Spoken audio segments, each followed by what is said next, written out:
Marlon Samuels has been fined for using language or a gesture that is obscene, offensive or insulting during an international match. He had some unkind words for Ben Stokes, who, remember, bowled the last over in the final. The pair have in fact been involved in a long-running feud which came to a head during a test match in Grenada last year.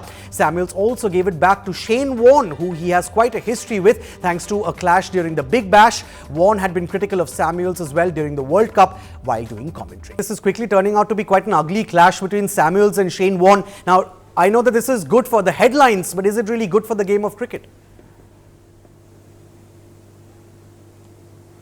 Well, no, it's not really good for the game of cricket. You know, different people take pleasure in these, like you said, headlines. A lot of spectators will be really interested to see what Warne comes back with. But at the end of the day, they're both adults, and they will deal with these things in hopefully a very mature way. You know, different players use these criticisms and these difficulties in different manners.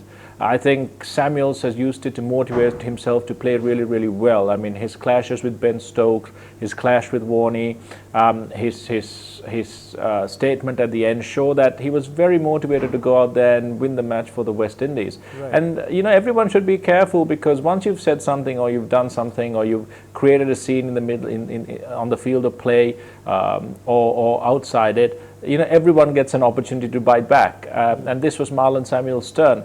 And, you know, I, of course, think and hope that this will all go away and make sure that everyone, you know, sees what's happened in its true light, but also at the same time they try and take steps to ensure that they don't react in the same manner, and that there is less space and place for this kind of thing to happen. You know, you saw Ben Stokes, you know, the whole saluting saga that we've had, you know, some months back. And this was Marlon Samuels' turn to really dig the knife into Stokes. And to be fair, you know, Stokes has been a wonderful performer for England, but he would have been feeling very, very down after last night. Right. At the same time, you know, you've got to admire Marlon Samuels, even though grudgingly or not. You know, he played a fantastic innings. It's 2 finals that he's walked in, very difficult situations for the side, and then guided them to 2 World Cups. Right. Not a lot of players have that character in them. So Marlon Samuels, wrong or right, as a cricketer, he's made a very powerful statement, not by what he said, not by what he said, but by what he did with the bat. Right. All right, now let's quickly take a look back and get you a flashback really of the 2016 World T20 with Kumar Sangakkara. Let's review the entire tournament for you. First up, here are Kumar Sangakkara's picks as far as the top 5 batsmen are concerned. There on your screens, Virat Kohli at 1, Joe Root at 2, Jos Buttler, Jason Roy, and then Marlon Samuels at number 5.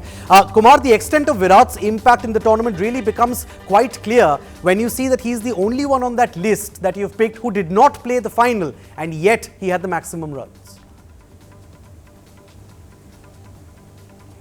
Yeah, I thought it was a shame that Virat didn't play the final, because his single-handed effort got India to the semi-finals, and even in the semi-finals he nearly put India in a position to win, and a very special effort from the West Indies took it away from him. He has been the impact player for India. He has been wonderful to watch, wonderful for T20 cricket, not because of anything else to me, but because he's a real cricketer. He plays real, proper cricket shots and scores at with one of the highest strike rates in the tournament. And, you know, that's a great statement for technique, for class, for style. Right. Let me throw a bit of a googly at you now, Kumar. If 20 runs were needed, say, in 1 over, and you had to pick one batsman to get you those 20 runs, who would you pick? Would it be Virat Kohli or Carlos Brathwaite?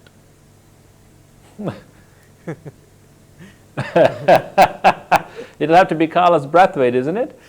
But I think with Virat Kohli, you'll be in a position where you don't need 20 runs. Maybe you'll need only 10 runs in the last over. Maybe you'll finish it up before the last over. And then it's anyone's game. Right. All right. Let's quickly move on now. It was an amazing hitting display. Right. Let's move on now to the top 5 bowlers that you've picked, Kumar. Let's bring up that graphic on the screens. It's Samuel Badri at number 1, followed by Mustafizur Rahman at 2, Andre Russell, Jeffrey Vandese and Mohammad Nabi. Kumar, it's nice to see someone like Mustafizur on that list, isn't it? Because it's not very often that you have someone so young walk into a team and almost immediately become the bowling spearhead.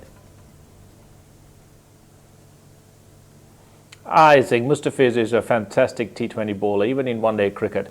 He's got good pace, yeah, he's got good variation, and he's got very good control. And he's a left armer as well, and so many advantages that any side in the world is looking for. And he's been hugely impactful for Bangladesh. I mean, many other sides in the world would love to have him in their T20 sides, and I think that he's shown a lot of maturity, a lot of growth and improvement over the last 2 years. And to me, he's been wonderful for T20 cricket. All right, now let's move on to the biggest impact players that Kumar Sangakkara has picked for us. Kumar, it's interesting really to see Virat Kohli at number 3 on that list. Is that because India couldn't make it to the final, which is why you put Badri and Brathwaite ahead of Virat? Yes, I think so. I mean, in every single game that India has played, Virat has made an impact on that Indian side. But if you take the whole tournament as a whole, Badri's been as good as Virat, I think, for the West Indies, bowling in extremely difficult situations on good wickets in the first 6 overs, and he's done it brilliantly. And of course, you got to a final, you need 20 runs to win it, and they have Brathwaite coming in there and hitting 4 consecutive sixes. I've never seen that before in a final over. And that impact in that final of Badri and Brathwaite, I think I had to put them at number 1 and 2, because at the end of the day, that was the difference between winning that World Cup. Absolutely, the B&B combo of Badri and Brathwaite, and really taking West Indies to the World T20 title. Remember, the first team to win it twice. No other team has done it before. Kumar Sangakkara, thank you so much for joining us on the show. It was an absolute pleasure.